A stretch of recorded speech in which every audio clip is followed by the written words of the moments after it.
देखो इसमें दिया है कि यदि किसी एपी के प्रथम n पदों का योग 4n माइनस एन स्क्वायर है। n पदों का योग मतलब Sn की वैल्यू हमें दी है। Sn बराबर है 4n माइनस एन स्क्वायर। ठीक है, आगे दिया है तो इसका प्रथम पद क्या होगा, मतलब पहले तो एक प्रथम पद निकालना है। आगे प्रथम दो पदों का योग क्या होगा, प्रथम दो पदों का योग भी हमें निकालना है। आगे दिया है दूसरा पद क्या होगा, और इसी प्रकार तीसरे, 10वें और nवां पद ज्ञात कीजिए। तो कैसे निकालेंगे, सबसे पहले तो हमें इसमें पहला पद निकालना होगा। तो पहला पद कैसे निकालेंगे, जब हम n की वैल्यू 1 रखेंगे तो हमारा पहला पद निकल आएगा। ठीक है, तो ये हो जाएगा S1 लिखेंगे यहाँ पे, तो कितना हो जाएगा ये 4 इंटू 1 माइनस 1 का स्क्वायर। ठीक है, तो 4 माइनस 1 मतलब ये हो जाएगा 3। अब देखो S का मतलब होता है सम। ठीक है, और S1 का मतलब होता है प्रथम पद का सम। प्रथम एक पद का योग। ठीक है, ये चीज आपको ध्यान रखना है। देखो अगर यहाँ पे A1 दिया होता तो वो केवल किसको रिप्रेजेंट करता है, केवल पहले पद को रिप्रेजेंट करता है, पहले पद को। जबकि यहाँ पे S है, S का मतलब होता है सम। ठीक है, तो सम किसको रिप्रेजेंट करेगा, केवल पहले पद को ही रिप्रेजेंट करेगा। वो भी जैसे S1 है तो मतलब जितने भी पद हैं, जैसे टोटल मान लीजिए 2 3 4 5, 5 पद हैं टोटल। ठीक है, तो अगर हम यहाँ पे S1 की वैल्यू निकालते हैं तो S1 मतलब केवल एक पद का योग, जो पहला पद होगा उसका योग। तो उसका वो योग क्या होगा, वही नंबर होगा, मतलब केवल 2 ही आएगा। जबकि अगर मैं A1 की बात करता हूँ तो केवल वो एक जो पहला पद है, क्योंकि n की वैल्यू यहाँ पे 1 है, तो मतलब केवल पहले पद की बात कर रहा है। वैसे अगर यहाँ पे देखो, अगर मैं A2 लिखता, A2 अगर मैं लिखता तो A2 का मतलब केवल दूसरा पद। ठीक है, 2 का मतलब 2 होगा, तो केवल दूसरा पद। तो देखो दूसरा पद क्या है इसमें, ये पहला पद है, ये दूसरा पद है, तो केवल A2 अगर मैं लिखता तो केवल 3 आएगा, केवल 3 आएगा। जबकि अगर मैं S2 यहाँ पे लिखता हूँ तो S2 का मतलब होता है प्रथम दो पदों का योग। तो प्रथम दो पद कौन कौन से हैं, एक तो है 2 और प्लस एक है 3। तो 3 और 2 कितना हो जाएगा 5। तो अगर मैं S2 की बात करता हूँ तो दो स्टार्टिंग में जो भी दो पद हैं उनको जोड़ेंगे। ठीक है, तो उसकी वैल्यू आएगी 5। जबकि अगर मैं A2 की बात करता हूँ तो मतलब केवल दूसरा पद। ठीक है, तो ये क्या होगा, ये 3 होगा। ये चीज आपको समझनी है यहाँ पे। ठीक, और ये चीज भी समझनी है कि जो पहला पद है, पहला पद A1 मतलब A1 की वैल्यू और S1 की वैल्यू, पहले पद के लिए दोनों की वैल्यू समान होती है, समान। जैसे कि मैंने आपको यहाँ पे बताया, अगर पहले पद का योग मतलब पहले पद में क्या जोड़िएगा आप, क्योंकि पहला पद ही है तो पहला पद तो 2 हो गया। वैसे ही दूसरा पद, अगर मैं तीसरे पद की बात करता, मतलब अगर मैं A3 की बात करता तो A3 के लिए केवल तीसरा पद लेते हैं, मतलब केवल 4 होगा। जबकि अगर मैं S3 की बात करता हूँ तो हमें स्टार्टिंग के जितने भी नंबर हैं, मतलब पहला पद भी, दूसरा पद भी, तीसरा पद भी, इन सबको, क्योंकि S का मतलब होता है सम, मतलब जोड़, तो इसका मतलब स्टार्टिंग के सारे नंबर हमें जोड़ने पड़ेंगे, तब हमें S3 की वैल्यू मिलेगी। ठीक है, तो कितना होगा ये, 4 और 3 7 8 9। तो S3 मतलब या तो ऐसे जोड़ दो, या तो फॉर्मूला क्या है, इसका फॉर्मूला भी मैं क्लियर कर देता हूँ यहाँ पे।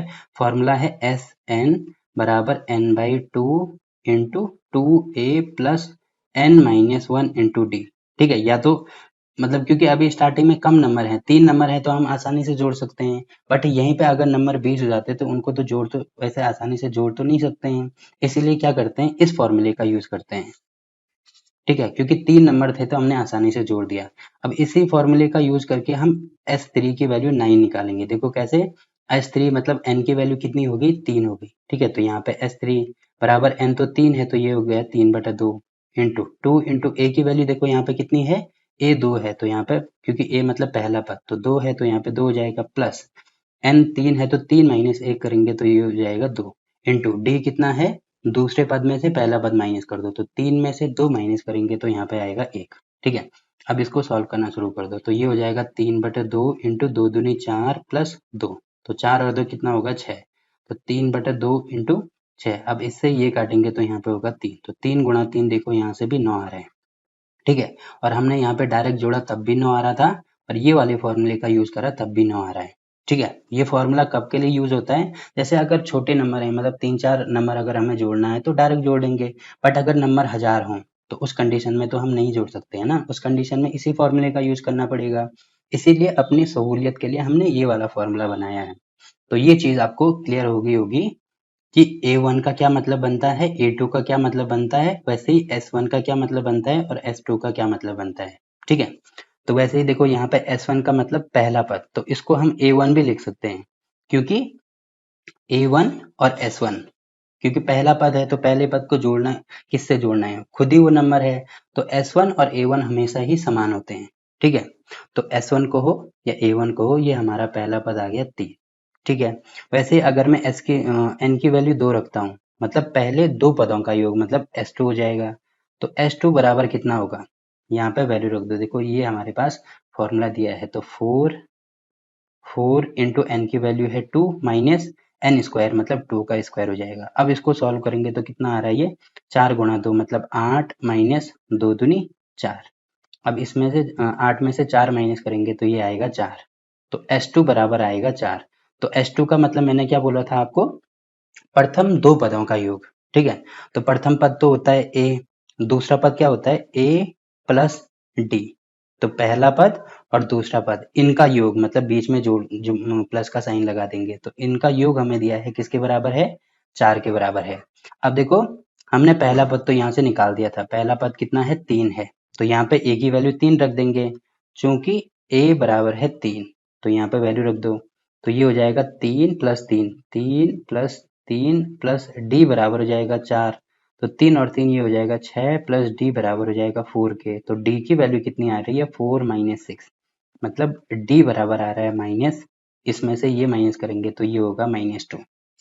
ठीक, अब देखो A मैंने निकाल दिया, A कितना था, A था हमारे पास 3, तो A हमारे पास 3 था, वैसे ही D हमने निकाल दिया -2। अब देखो यहाँ से मैं कुछ भी निकाल सकता हूँ, क्या क्या चीजें हमें निकालनी है। ये जो क्वेश्चन है, पहले मैं इसको नीचे कॉपी कर देता हूँ यहाँ पे। ठीक है,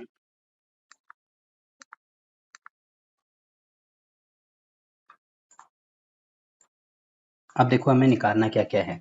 पहले तो निकालना है तो इसका प्रथम पद क्या है, मतलब पहला पद निकालना है, तो पहला पद तो हमने निकाल दिया, A बराबर 3, तो ये हो जाएगा प्रथम पद।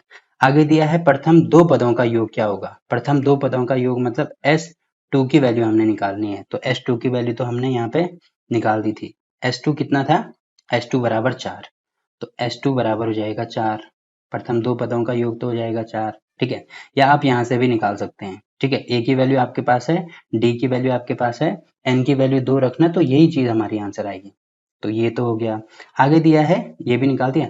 अब आगे दिया है दूसरा पद क्या होगा, देखो प्रथम पद है A, तो दूसरा पद क्या होता है A प्लस D, ये होता है दूसरा पद। दूसरा पद होता है A प्लस डी। तो A हमारे पास है 3, D हमारे पास है -2, तो 3 - 2 करेंगे तो कितना हो जाएगा, ये हो जाएगा 1। तो दूसरा पद लिखती हूँ यहाँ पे, दूसरा पद, तो दूसरा पद बराबर हो जाएगा 1 के। ठीक है, आगे इसी प्रकार तीसरे, 10वें और nवें पद ज्ञात कीजिए। तो तीसरा पद क्या होगा, A प्लस 2D होता है तीसरा पद। ठीक है, तो A प्लस 2, ए की वैल्यू हमें दी है 3 + 2 इंटू डी की वैल्यू -2 है, तो यहाँ पे हो जाएगा -2।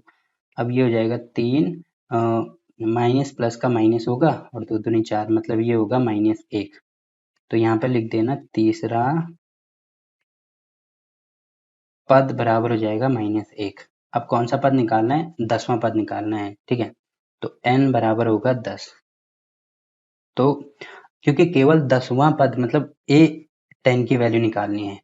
ठीक है, अगर ऐसे दिया होता कि 10वें पद का योग, तब हम Sn की वैल्यू निकालते, बट अभी क्योंकि केवल 10वां पद निकालना है, तो मैंने बोला था जो A है वो केवल एक सिंगल पद को रिप्रेजेंट करता है, और अभी A 10 की वैल्यू निकालनी है, इसका मतलब केवल अगर मैं A 10 निकालूंगा तो वो केवल 10वां पद ही होगा। ठीक है, तो A की वैल्यू An की वैल्यू या A 10 की वैल्यू क्या होती है, A plus n minus 1 into D. ठीक है, n की वैल्यू तो यहाँ पे 10 होगी, पहले यहाँ पे An लिखता हूँ। अब A 10 की वैल्यू कितनी होगी, A plus 10 minus 1 into D. अब ये हो जाएगा, A की वैल्यू क्या है हमारे पास, A है 3, तो 3 प्लस 10 में से 1 कम करेंगे 9, और D है हमारे पास माइनस, D कितना है, D है -2। तो यहाँ पर रख देंगे -2, तो ये हो जाएगा 3 प्लस ये प्लस है ये माइनस है तो यहाँ पे माइनस हो जाएगा, तो 9 दूनी 18, तो ये हो जाएगा -15। ठीक है, तो A10 की वैल्यू भी हमने निकाल दी -15। ठीक है, तो ये हो गया। या आप यहाँ से भी निकाल सकते हैं, जैसे हमने तीसरा पद निकाला, तीसरा पद होता है A+2D, वैसे ही 10वां पद क्या होता है A+9D, यही चीज हमने यहाँ पे लिखी है। A प्लस इसमें से ये कम करेंगे तो 9 और D। ठीक है, तो A10 की वैल्यू निकल गई। अब लास्ट में क्या निकालना है, nवां पद ज्ञात कीजिए। तो nवां पद निकालना है तो AN बराबर क्या होता है A+n-1 इंटू D। ठीक, अब क्योंकि n की वैल्यू तो nवां पद ही, जैसे पहला पद निकालना होता है तो n की वैल्यू 1 होती है, दूसरा पद के लिए n की वैल्यू 2 होती है। अब nवां पद निकालना है तो n की वैल्यू इसमें n ही होगी। ठीक, तो an बराबर होगा, a की वैल्यू है हमारे पास 3 प्लस n-1 इंटू डी की वैल्यू है हमारे पास -2। अब इसको सॉल्व कर दो तो 3 प्लस ये यहाँ पे माइनस है, यहाँ पर प्लस है, तो माइनस प्लस का तो माइनस होगा, तो यहाँ पे मैं माइनस कर देता हूँ। इसका गुणा इसके साथ में होगा, फिर इसके साथ में होगा, तो ये होगा -2n। अब ये माइनस है, ये भी माइनस है, तो माइनस माइनस का +2। ठीक है, तो कितना हो रहा है ये 3, इसमें से ये जोड़ेंगे तो 3 और 2 हो जाएगा 5, 5 - 2n। तो an की वैल्यू हमने निकाल दी 5 - 2n। ठीक है, तो जो जो चीजें हमसे पूछी गई थी वो सारी चीजें हमने निकाल दी। ठीक है, nवां पद होगा 5 - 2n, वैसे ही 10वां पद होगा -15, वैसे ही तीसरा पद होगा हमारा -1, और वैसे ही दूसरा पद होगा 1, और लास्ट में बस यही चीज हमें निकालनी थी। अब देखो ये जो an निकला ना, nवां पद जो निकला, ये इसको बोलते हैं जनरल फॉर्म।